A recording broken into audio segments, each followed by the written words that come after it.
My betalicious person, good morning, good afternoon, good evening, depending on the time when this video to reach you.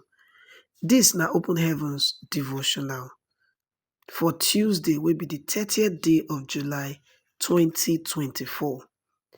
And our topic for today now, comfort versus fellowship. Our Bible reading they come from the book of Hebrews chapter 10 from verse 24 to 25. We talk say, make we always dey think of how we go encourage, love and do good for one another. Make we not stop to dey meet and fellowship together as some people dey do, but make we encourage one another more since we know say the day when Christ go come, e don near.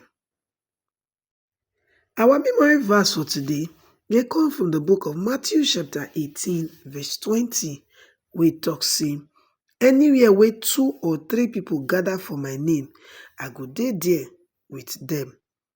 Make we enter today's message. Today I want make you consider well the choice of deciding to stay at home and watch service online over the fact that you need to attend service physically. Today Bible text show us clear say you no suppose lock up on top matter of fellowshipping together of the brethren for church.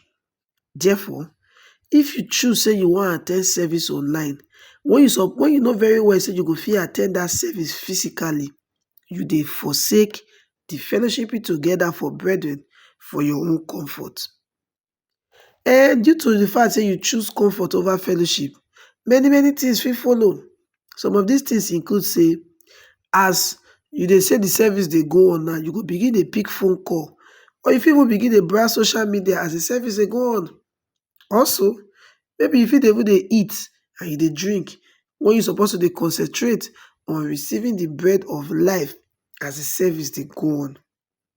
For that state where you dey so, e go dey very easy to welcome distractions from visitors wey go knock your door, and even things wey you go suddenly remember say you suppose do. All these things go take your mind completely comot for the service and go make you miss out on wetin God dey do at that moment. But on the other hand, if you dey present for service physically, little or no distractions go dey, because almost everybody around you dey focused on God. They go dey pray and dey worship God, and the environment around you go dey charged. The kind fire wey dey around you go make your own fire sef begin dey burn. This will not be the same when you dey watch TV.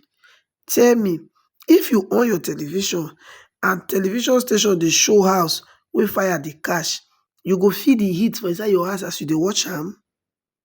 Except say e no get any way wey you go fit take at ten d physical service, maybe due to the fact say maybe the place far, e too far, or maybe other challenges dem, you no go fit get the same impact from the service wey you dey watch am from house. God dey see your heart. E know when you dey choose comfort over fellowship with the brethren. Na him talk say make you no forsake the fellowshipping together of the brethren, so him himself no go encourage you to disobey am. Difference always dey between when person dey watch God dey move and when person na part of the move of God. Our key point for today talk say, no ever choose comfort over fellowshipping physically with the brethren. Make I talk am again. No ever choose comfort say you go watch am for house when you supposed to fit gather with other people together physically to fellowship together. Na here we take come to the end of today's message. Make you not forget say today's topic na comfort versus fellowship. And na Pastor E.A. Adeboye, wey be the General Overseer of the Redeemed Christian Church of God worldwide, na him write this Open Heavens daily devotional. And the Redeemed Christian Church of God, of course, they use the opportunity, they invite you to their 72nd annual convention wey dey come on 5th to 11th of August.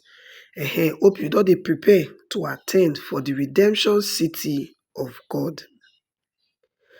My betalicious person, this na still Favours blog. Abeg no forget to like this video, share and subscribe to this channel so that you will get more videos as they come. We go meet for our next video in good health.